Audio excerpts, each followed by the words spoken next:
Surprised from a player standpoint. In receiving, they're about 28th in receiving, which is not very good.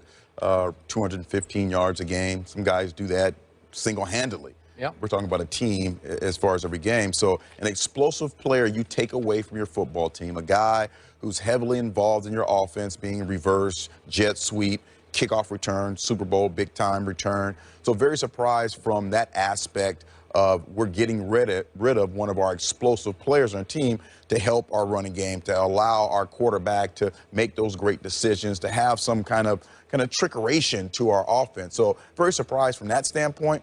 But after learning about the locker room dynamics and what Pete Carroll's trying to do and what you have in Seattle, and you kind of have this bond of brotherhood, not surprised at all. After hear about fighting before the Super Bowl and having guys have to break it up, verbal arguments, never being inside the group. That is a very, any locker room is a locker room, a place where you want to be able to go and unwind, kind of let loose and get away from things. But when you go to the locker room and there's that kind of tension with this kind of football team, what Pete is trying to do, there's just no room for it. And that's why it doesn't matter who you get back, draft picks or players. So an initial news, very surprised. Man, how can you get rid of an explosive player like that, man? This is what this league is about, making big-time plays. But after hearing about the locker room dynamics, I wasn't surprised at all. Stephen A. I don't cover the Seattle Seahawks. You can only go by what you hear. But I get the impression that Percy Harvin has gotten screwed over. And the reason why I feel that way is because I got a real problem. It's just my own personal thing. I can understand and anybody that would respectfully disagree with me. I got a real problem when, somebody's a locker room problem. You didn't hear much about it. You let him go. How does he find out when he's en route to the team bus and you call him off? I got something to tell you. You see the way that was handled. Don't like that. You see all the problems that Seattle had in terms of suspensions with PED use and things of that nature in the last couple of seasons. Very little was said. But somehow Percy Harvin gets traded. And I'm seeing people on TV. This brother got anger management issues. Really? All I'm saying is that that's not us wanting to get rid of a player. That's us wanting to tarnish and sully this dude's career. Because in the immediate aftermath of his departure from Seattle, what we heard was this could very well be his last chance. Minnesota, problems. Seattle, problems. This is it. He's in New York. Well, why is that? No, they did not win the Super Bowl because of Percy Harvin, because they got there without him because he was injured, but came back in the Super Bowl and played lights out, okay? With his punt return for a touchdown, kickoff return. Bottom line is that we also looked at him this year and saw how electrifying he could be, so his talent is unquestioned. In no way am I trying to absolve Percy Harvin, Eric, Skip. I'm not trying to do that. What I'm simply saying is that why are we hearing about this stuff now? And the kind of stuff that we're hearing about, it makes me uncomfortable because your problem might be somebody else's solution. How come you can't just let it be their solution? I got a problem with that. And anger management issues, that really rubbed me the wrong way. I'll just leave it at that. Smack just a little bit of what happened to Deshaun in Philadelphia. Sure. Deshaun Jackson to Washington. Sure. Right? Sure. Similar, where in his wake, he is vilified, and you wonder why. And in this case, Eric, I don't want to pile on here, but I'm with Stephen A. on this. The Seahawks, and you agree with this part of it, they are dearly going to miss this player. Without a doubt. He is an electric game changer, irreplaceable. And when I look back at his track record, he played in 3 high school state championship games, and I'm pretty sure he got those teams to that game. They did win one of them. And then at Florida, he plays in 2 national championship games, and the one against my Oklahoma Sooners in the 4th quarter, he and Tim Tebow combined, but he just took the game over. It was a lot of Percy Harvin. I was like, that's just too good. And then his rookie year, he's the offensive rookie of the year in the National Football League. And that was a Brett Favre team that got all the way to the NFC Championship game at New Orleans. Yeah.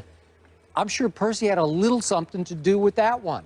And then we know the numbers he put up just in like 3 plays, 3 touches of the football in this last Super Bowl, 43-8. Did that really happen? Yeah, that happened. It happened. It's hard to believe after what we saw last night. It happened. It happened. It did. It was like And Percy Harvin changed that football game. Yeah. And the reason I picked Seattle this year, I kept saying my big X factor is this little man. Because I got to tell you, for all the problems, and again, I'm with you. I don't cover the team either. I've read all the dirty laundry problems, all the incidents, all the problems that made him more trouble than he's worth. But you tell me, every time he touched the football, even this year, did he not run like crazy hard with it? Like There's no doubt crazy about hard. it. There's no doubt about Yeah, it. be careful. Like, be careful. You're going to blow yourself up. Yeah. But Eric, production equals value. So it does.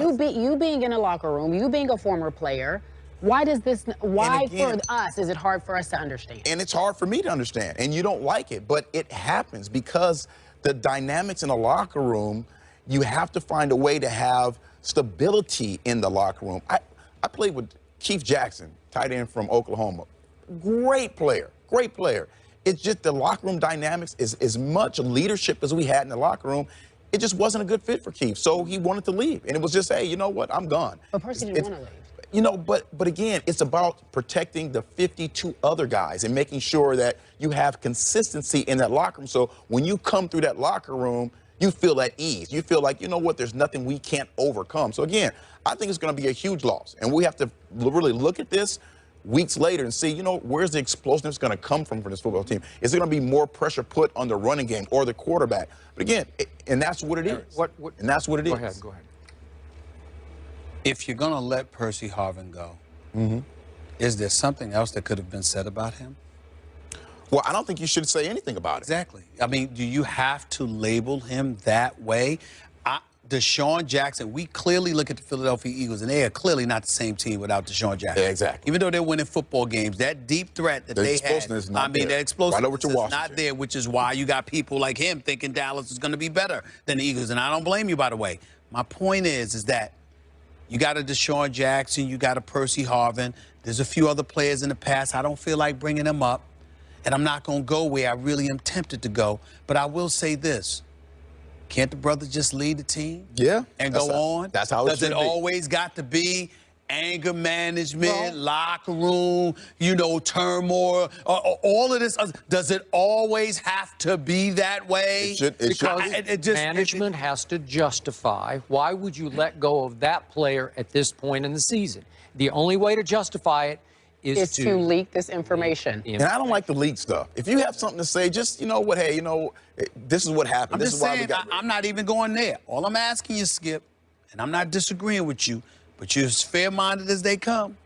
Skip Bayless, look at the names and faces and look at the things that are said.